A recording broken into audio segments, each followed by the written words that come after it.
Debate की शुरुआत में अनिला जी से मैंने सवाल पूछा था, उनका पहला शब्द ये था पूजा जी कि ऋचा राजपूत ने मर्यादा पार की है, ये ठीक नहीं है। आपकी पार्टी, आपका दल या आप कोई भी ये कहने को तैयार नहीं है कि मनीष जगन ने जो किया वो अक्षम में है, ऐसा नहीं होना चाहिए था। ये वाली जो प्रतिबद्धता क्यों नहीं आ पा रही है? किसी भी महिला के बारे में टिप्पणी होगी वो गलत है। हम और पूरी समाजवादी पार्टी इस तरह की गलत टिप्पणियों का समर्थन नहीं करते हैं और ना ही हमारी तरफ से कभी इस तरह की टिप्पणियां किसी पर की जाती हैं।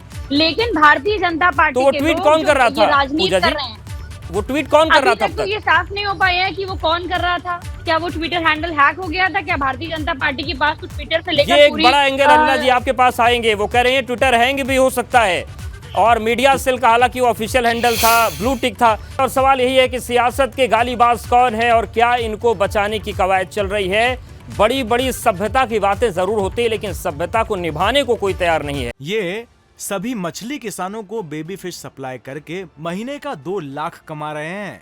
आपको भी करना है ये बिजनेस? तो फ्रीडम ऐप को अभी डाउनलोड करें। प्रियंका गुप्ता जी, आपने सुना ये तमाम जो चीजें चल रही हैं और जो पूजा जी सवाल उठा रही हैं वो भी जायज है, क्योंकि ऋचा राजपूत जी ने जिन शब्दों का प्रयोग किया वो भी ठीक वैसे ही रहे जो मनीष जगन अग्रवाल 3 महीने से कर रहे थे। लेकिन ये चीज रुकेगी कैसे, क्योंकि सियासत तो गंदी हो ही रही है। देखिए, मैं अब ये मुद्दा उठा है तो मैं एक बात और भी करना चाहूंगी कि ये तो एक मीडिया सेल के प्रभारी की बात है, पर अब अगर हम बात करें कि भारतीय जनता पार्टी के शीर्ष नेतृत्व की, उन्होंने भी कोई कमी नहीं छोड़ी। आप देखिए कि उन्होंने क्या नहीं कहा। उन्होंने जर्सी गाय तक बोला, उन्होंने कहा कि 50 करोड़ की गर्लफ्रेंड है, उन्होंने ये भी बोला कि जो है ये कांग्रेस की विधवा है। तो मैं समझती हूँ कि ये शुरुआत तो कहीं बहुत पहले हो चुकी थी। अब आप क्या एक्सपेक्ट करते हैं? आप जब शुरुआत ऐसी करते हैं तो आप एक्सपेक्ट करेंगे कि कोई आप पे फूल बरसाएगा? तो हकीकत ये है कि अपने अंदर संयम बरतना होगा। मनभेद जो होता है ना वो अलग चीज होती है और मतभेद अलग होता है। आप विचारधारा की लड़ाई लड़िए, पर आप किसी के पर्सनल कमेंट, किसी की महिला के ऊपर कोई इस तरह की अभद्र टिप्पणियां कर रहे हैं और आप एक्सपेक्ट करते हैं कि ये आपके साथ जो फूल कोई नहीं बरसा पाएगा। तो मैं समझती हूँ कि कमी तो शुरुआत से ही रही। जो तथाकथित अपने आप को संस्कारी कहते हैं, उनको भी अपने अंदर झांकने की जरूरत है, अपने अंदर देखने की जरूरत है, अपनी कमियों को देखने की जरूरत है कि शुरुआत तो बहुत पहले ही आपने कर दी थी और इसका अंत इस समाज में जो गंदगी फैल रही है वो सबसे बड़ी चिंता का विषय है। ठीक है, चिंता का विषय है। लेकिन अनिला जी, ये जो पूरी तस्वीर बनी वो अब सवाल ये है कि ये लड़ाई खत्म कहां पर होगी जाकर, क्योंकि बहुत आगे चीजें निकल गई हैं। और जैसा कि पूजा जी बोल रही थी कि अब तो ये भी जांच करनी पड़ेगी कि वो सोशल मीडिया हैंडल जो सपा का है तो कहीं ऐसा तो नहीं कि हैक करके किसी ने कर दिया। हो सकता है कल को आप पर भी आरोप आए कि बीजेपी ने कर लिया।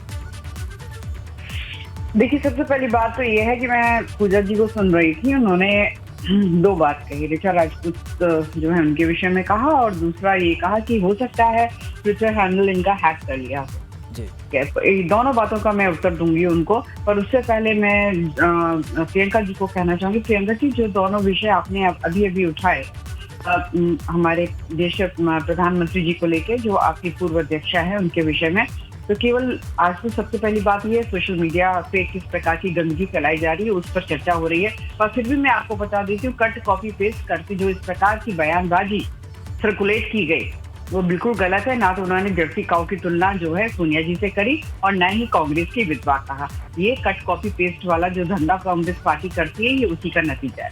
दूसरी बात ये है कि मैं पूछना चाहूंगी समाजवादी पार्टी से कि क्या ऋचा राजपूत के खिलाफ उन्होंने FIR लिखाई थी?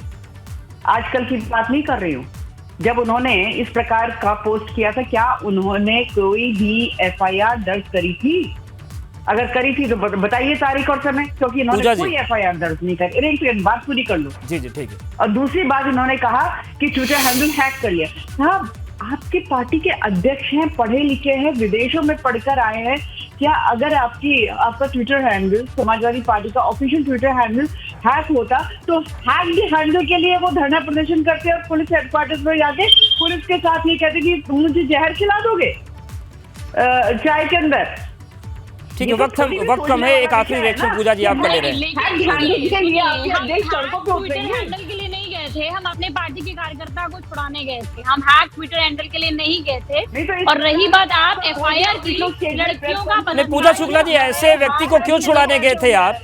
जिसको समाज में रहने का सलीका ही नहीं पता है, जो इतना बदतमीज है, क्यों छुड़ाने गए थे आप उसको? लड़कियों के साथ बलात्कार हो रहा है, FIR दर्ज नहीं होती। पूजा शुक्ला जी, ऐसे व्यक्ति को आप छुड़ाने क्यों गए थे जिसको समाज में रहने का तरीका ही नहीं पता है?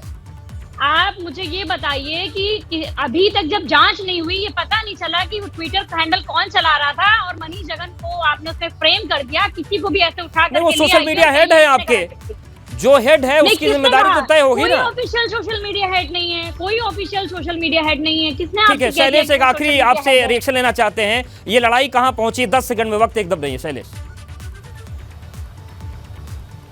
बिल्कुल, देखिए हम अपनी बात कहें उससे बेहतर है कि इन्हीं लोगों से बात फिर से एक बार दिखाते हैं।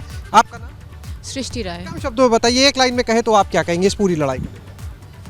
इस पूरी लड़ाई को लेकर ये एक स्त्री को खिलाफ अभद्रता है। बिल्कुल, इसलिए अभद्रता क्योंकि जब बर्दाश्त हम, नहीं होगी, सभी का कहना है, लेकिन कब इस पर लगाम लगेगी, ये एक बड़ा सवाल है। ये सभी मछली किसानों को बेबी फिश सप्लाई करके महीने का 2 लाख कमा रहे हैं।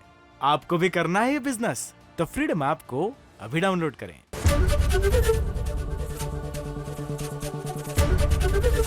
ABP गंगा, खबर आपकी, जुबान आपकी।